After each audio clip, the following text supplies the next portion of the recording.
ओम श्री साईनाथ महाराज की जय। बाबा के आशीर्वाद से अध्याय 30 को प्रारंभ करते हैं। इस अध्याय में बतलाया गया है कि 3 अन्य भक्त श्री वणी के काका वैद्य, खुशाल चंद, बंबई के रामलाल पंजाबी किस प्रकार शिरडी की ओर खींचे गए। इच्छा जिनकी शिरडिया करें, साईं से संबंध, उनकी यात्रा के किए सब बाबा ने ही प्रबंध। प्राक कथन। जो बिना किसी कारण भक्तों पर स्नेह करने वाले दया के सागर हैं तथा निर्गुण होकर भी भक्तों के प्रेम वशे जिन्होंने स्वेच्छापूर्वक मानव शरीर धारण किया, जो ऐसे भक्त वत्सल हैं कि जिनके दर्शन मात्र से ही भव सागर के भय और समस्त कष्ट दूर हो जाते हैं, ऐसे श्री साईनाथ महाराज को हम नमन करें। भक्तों को आत्मदर्शन कराना ही संतों का प्रधान कार्य है। श्री साईं जो संत शिरोमणि हैं, उनका तो मुख्य ध्येय ही यही है। जो उनके श्री चरणों में आते हैं, उनके समस्त पाप नष्ट होकर निश्चित ही दिन प्रतिदिन प्रगति करते हैं। उनके श्री चरणों का स्मरण कर पवित्र स्थानों से भक्तगण शिरडी आते और उनके समीप बैठकर श्लोक पढ़कर गायत्री मंत्र का जाप किया करते थे।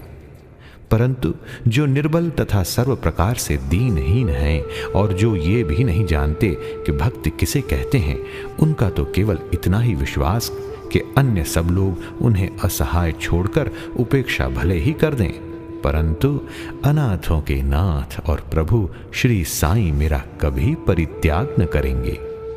जिन पर वे कृपा करें, उन्हें प्रचंड शक्ति, नित्य अनित्य में विवेक तथा ज्ञान सहज ही प्राप्त हो जाता है।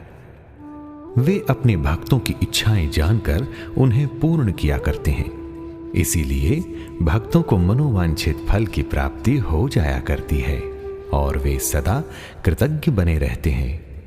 हम उन्हें साष्टांग प्रणाम कर प्रार्थना करते हैं कि वे हमारी त्रुटियों की ओर ध्यान न देकर हमें समस्त कष्टों से बचा लें।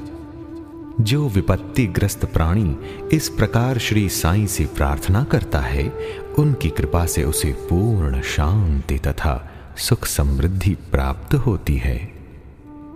श्री हेमाड़ पंत कहते हैं, हे मेरे साईं, तुम तो दया के सागर हो। ये तो तुम्हारी ही दया का फल है जो आज यह साईं सच्चरित्र भक्तों के समक्ष प्रस्तुत है। अन्यथा मुझ में इतनी योग्यता कहां जो ऐसा कठिन कार्य करने का दुस्साहस भी कर सकता। जब पूर्ण उत्तरदायित्व साईं ने अपने ऊपर ही ले लिया, तो हेमाड़ पंत को तिल मात्र भी भार प्रतीत न हुआ और न ही इसकी उन्हें चिंता ही हुई।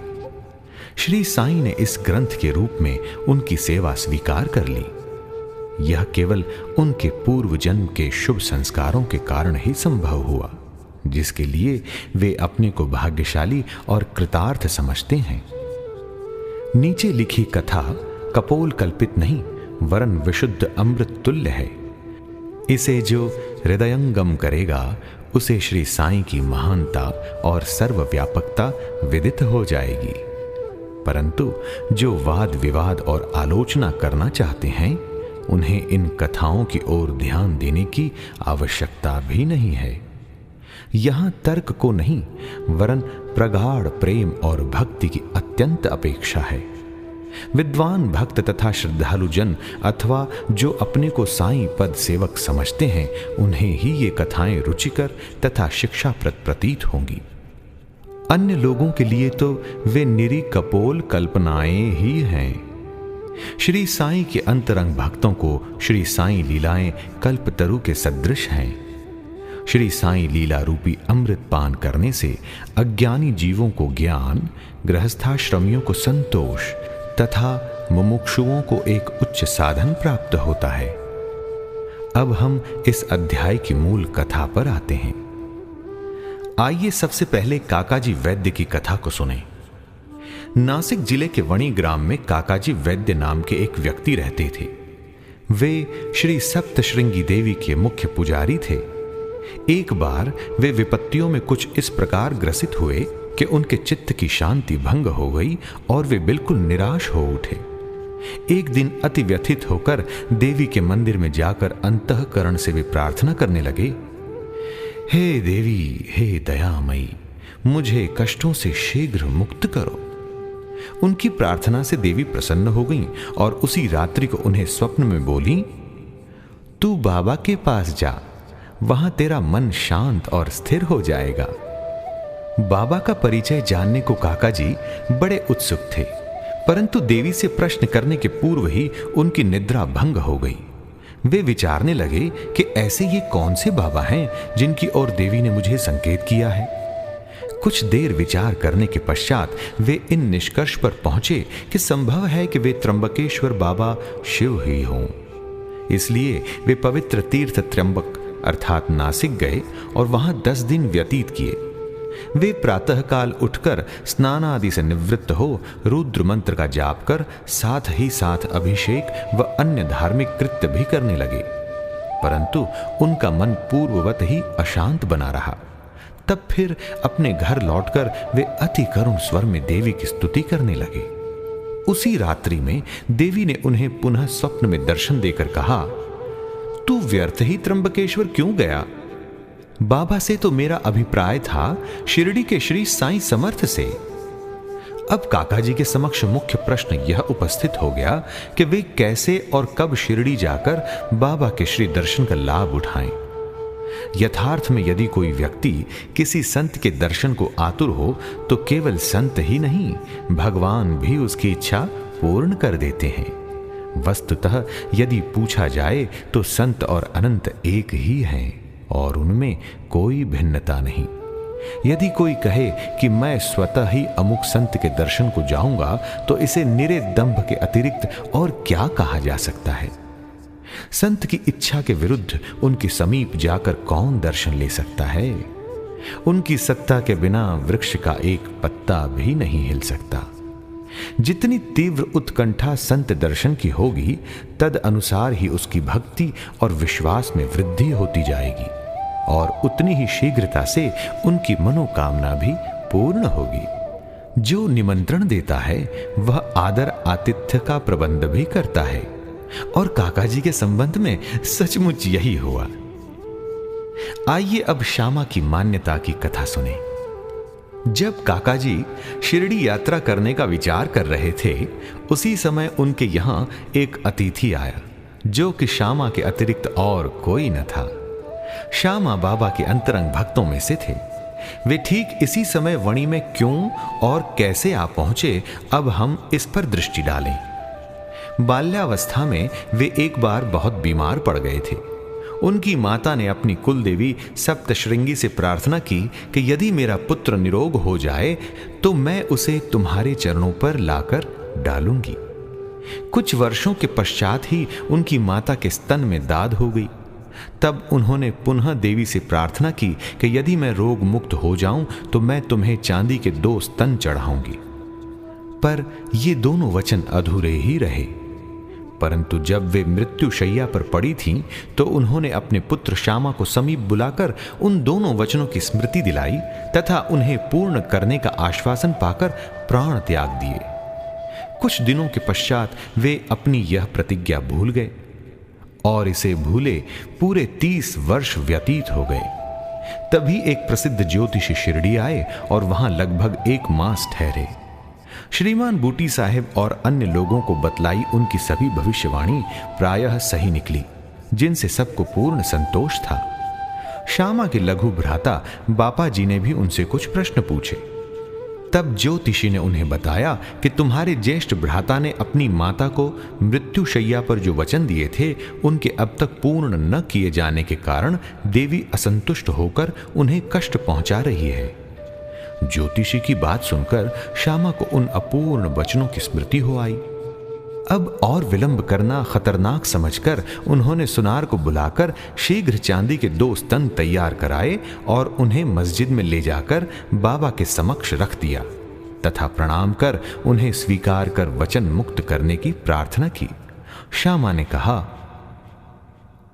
मेरे लिए तो सप्तश्रृंगी देवी आप ही हैं।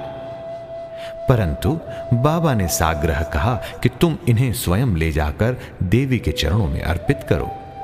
बाबा की आज्ञा व उदी लेकर उन्होंने वणी को प्रस्थान कर दिया। पुजारी का घर पूछते पूछते वे काका जी के पास जा पहुंचे। काका जी इस समय बाबा के दर्शनों को बड़े उत्सुक थे और ठीक ऐसे ही मौके पर श्यामा भी वहां पहुंच गए। वह संयोग भी कैसा विचित्र था। काका जी ने आंगतुक से उनका परिचय प्राप्त कर पूछा, आप कहां से पधार रहे हैं? जब उन्होंने सुना कि वे शिरडी से ही आ रहे हैं तो वे एकदम प्रेमोन्मत्त हो श्यामा से लिपट गए और फिर दोनों का श्री साईं लीलाओं पर वार्तालाप आरंभ हो गया। अपने वचन संबंधी कृत्यों को पूर्ण कर वे काका जी के साथ शिरडी लौट आए। काका मस्जिद पहुंचकर बाबा के श्री चरणों से जा लिपटे। उनके नेत्रों से प्रेमाश्रुओं की धारा बहने लगी और उनका चित्त स्थिर हो गया। देवी के दृष्टांत अनुसार जैसे ही उन्होंने बाबा के दर्शन किए, उनके मन की अशांति तुरंत नष्ट हो गई और वे परम शांति का अनुभव करने लगे। वे विचार करने लगे कि कैसी अद्भुत शक्ति है कि बिना कोई संभाषण या प्रश्नोत्तर किए अथवा आशीष पाए दर्शन मात्र से ही अपार प्रसन्नता हो रही है। सचमुच में दर्शन का महत्व तो इसे ही कहते हैं। उनके त्रिषित नेत्र साईं चरणों पर स्थिर हो गए और वे अपनी जिह्वा से एक शब्द भी न बोल सके। बाबा की अन्य लीलाएं सुनकर उन्हें अपार आनंद हुआ और वे पूर्णतः बाबा के शरणागत हो गए। सब चिंताओं और कष्टों को भूलकर वे परम आनंदित हुए। उन्होंने वहां सुखपूर्वक 12 दिन व्यतीत किए और फिर बाबा की आज्ञा, आशीर्वाद तथा उदी प्राप्त कर अपने घर लौट आए। आइए अब हम राहता निवासी खुशाल चंद जी की कथा सुने। ऐसा कहते हैं कि प्रातः बेला में जो स्वप्न आता है वह बहुधा जागृतावस्था में सत्य ही निकलता है। ठीक है, ऐसा ही होता होगा, परंतु बाबा के संबंध में समय का ऐसा कोई प्रतिबंध न था। ऐसा ही एक उदाहरण प्रस्तुत है। बाबा ने एक दिन तृतीय प्रहर काका साहब को तांगा लेकर राहता से खुशाल चंद को लाने के लिए भेजा, क्योंकि खुशाल चंद से उनकी कई दिनों से भेंट न हुई थी। राहता पहुंचकर काका साहब ने यह संदेश उन्हें सुना दिया। यह संदेश सुनकर उन्हें महान आश्चर्य हुआ और वे कहने लगे कि दोपहर को भोजन के उपरांत थोड़ी देर मुझे झपकी आ गई थी। तभी बाबा स्वप्न में आए और मुझे शीघ्र ही शिरडी आने को कहा, परंतु घोड़े का उचित प्रबंध न हो सकने के कारण मैंने अपने पुत्र को यह सूचना देने के लिए ही उनके पास भेजा था। जब वह गांव की सीमा तक ही पहुंचा था तभी आप सामने से तांगे में आते दिखे। वे दोनों उस तांगे में बैठकर शिरडी पहुंचे तथा बाबा से भेंट कर उन्हें बड़ी प्रसन्नता हुई। बाबा की यह लीला देख खुशाल चंद गद गद हो गए। इसी प्रकार एक और कथा सुनते हैं बंबई के रामलाल पंजाबी जी की। बंबई के एक पंजाबी ब्राह्मण श्री रामलाल को बाबा ने स्वप्न में एक महंत के वेश में दर्शन देकर शिरडी आने को कहा। उन्हें नाम ग्राम का कुछ भी पता न चल रहा था। उनको श्री दर्शन करने की तीव्र उत्कंठा तो थी, परंतु पता ठिकाना ज्ञात न होने के कारण वे बड़े असमंजस में पड़े हुए थे। जो आमंत्रण देता है वही आने का प्रबंध भी करता है और अंत में हुआ भी वैसा ही। उसी दिन संध्या समय जब वे सड़क पर टहल रहे थे तो उन्होंने एक दुकान पर बाबा का चित्र टंगा देखा। स्वप्न में उन्हें जिस आकृति वाले महंत के दर्शन हुए थे वे इस चित्र के ही सदृश थे। पूछताछ करने पर उन्हें ज्ञात हुआ कि यह चित्र शिरडी के साईं समर्थ का है और तब उन्होंने शीघ्र ही शिरडी को प्रस्थान कर दिया तथा जीवन पर्यंत शिरडी में ही निवास किया।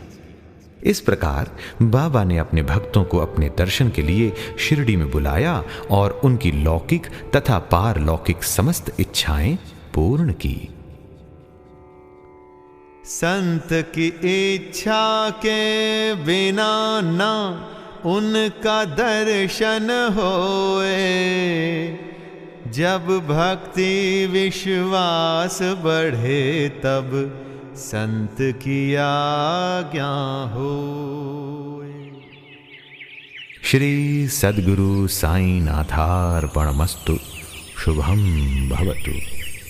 अध्याय 30 संपूर्णम।